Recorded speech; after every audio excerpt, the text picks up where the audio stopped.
This is Irish Folklore Heritage. You are listening to Stan J. O'Reilly. Wicklow Jail, a supernatural hotspot. Wicklow Jail was built in 1702 as the jail in the Abbey grounds was falling into ruin and was proving easy to escape from. The previous jail was the dungeons of the back castle. The local gentry, the targets of murderers, highwaymen, footpads, burglars, outlaws, and assorted villains, decided that a new and escape-proof facility was needed. The new county jail housed a variety of men, women and children, which included vagrants, lunatics, bad debtors, assorted criminals, rapists, smugglers and political prisoners in its long and varied history. Disease, torture, floggings, brandings and hangings became a regular feature of life within the walls. Life was cruel and miserable for the prisoners, who had to pay the turnkey for any little comforts they desired. After reform was introduced, there would be the punishments of hard labour and isolation, and a turn on the treadmill. They did not draw water or produce flour for the making of bread. It was used simply to exhaust the inmates, and therefore make them less troublesome.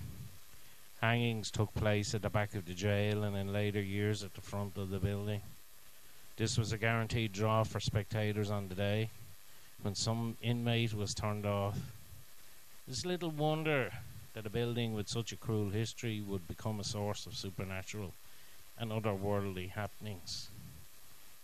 My own experiences caused me to look for some form of rational explanation to what I witnessed, to find the source of the reason behind them. None have ever been forthcoming so far. As a local historian, I'm more used to dealing in facts, but I have to come to the conclusion that not everything has a rational or logical foundation. Some things cannot easily be explained away. The orbs. The sightings of orbs and drifting round balls of light or mist are a common sight within the walls of the jail. The orbs can be green and white in colour, and have been seen on both the landings and in individual cells. The drifting mist is white in colour and has been seen on the ground floor. During my time with the Kilman Players Drama Group, I filled several roles, from front to stage work, transport and props, backstage work, acting on stage to sound engineer. And it was while performing the role of sound engineer that I came into contact with the drifting white mist. The group were producing a play on the ground floor of Wicklow Jail, with the audience filling up the floor from the stage to the exit stairs. I was placed on the second floor overlooking the performance with my good friend John, who was the lighting engineer. One particular point, John and I noticed the appearance of a white mist directly over the heads of the actors, two of the actors. We immediately tried to seek the logical reason and explanation for what we were seeing. My theory was that it had something to do with the stream which runs under the building. John, however, believed the mist was a product of the placement of the spotlights and the heat issuing from them, or from the heaters in the building. Our logic, however, bit the dust when the actors moved across the stage and the mist moved with them. Later that evening, and when the performance was over, there were several members of the audience who spoke about the white mist. They were small in number, about 4, and they'd seen the exact same thing that John and I had witnessed from the second floor. Years later, I still have no logical explanation for that mist, and many other visitors have seen something similar. The mist. One person I contacted informed me of the following.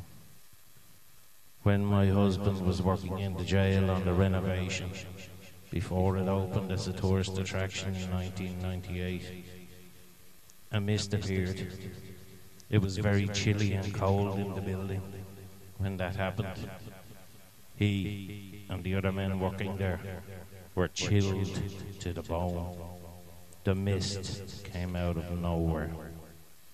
The old Abbey Grounds jail was an unsuitable, unsafe place to be, and so the new jail had to be built up. The first party of French prisoners were held there in 1709, They were most likely victims of a shipwreck, and they had cost 2 shillings and sixpence to keep in candles and straw. The earliest recorded actual prisoner to be held here was a Catholic priest. The penal laws were in force, and he was taken for saying Mass. He was lodged in the jail awaiting transportation to the American colonies. Father Owen McPhee was sent out in 1716. 18th century conditions in Wicklow jail were without a doubt hellish, to say the least. The jailer was the only link a prisoner had to the outside world. He was the source of bedding, heating, light, and sufficient food for a prisoner. Bribery and corruption were the order of the day. Payments, a garnish in effect, were extracted from prisoners to provide the bare necessities. Such was the case in 1799, when William Billy Bourne of Ballymanus had the freedom of the jail and yard.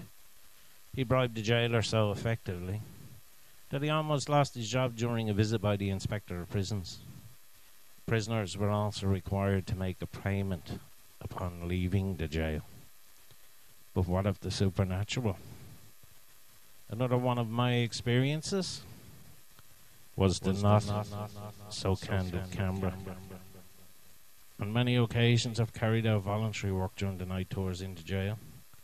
I would be acting the part of a ship's mate, a transported felon, or a lunatic inmate, which I found particular enjoyment in. It was when freaking out some female visitors on the second floor as the resident lunatic that I encountered the incident of the contrary camera. A female tourist was exploring the ground floor and was attempting to photograph a particular cell. Her camera had worked fine up to that moment and malfunctioned as she tried to take a picture. The camera had worked fine before this. Eventually, she gave up and moved up onto the second floor. On the second floor, her camera started to work again. And after taking other pictures, the visitor returned to the cell to get the photograph she wanted. Again, the camera would not work. But it functioned perfectly afterwards in other parts of the jail. One can understand the camera breaking down, but not a self-repairing camera that repairs itself and again malfunctions once more at a particular spot and self-repairs once again away from that site. My experience were of an odd or puzzling type, but those of other people were of a lot more frightening nature.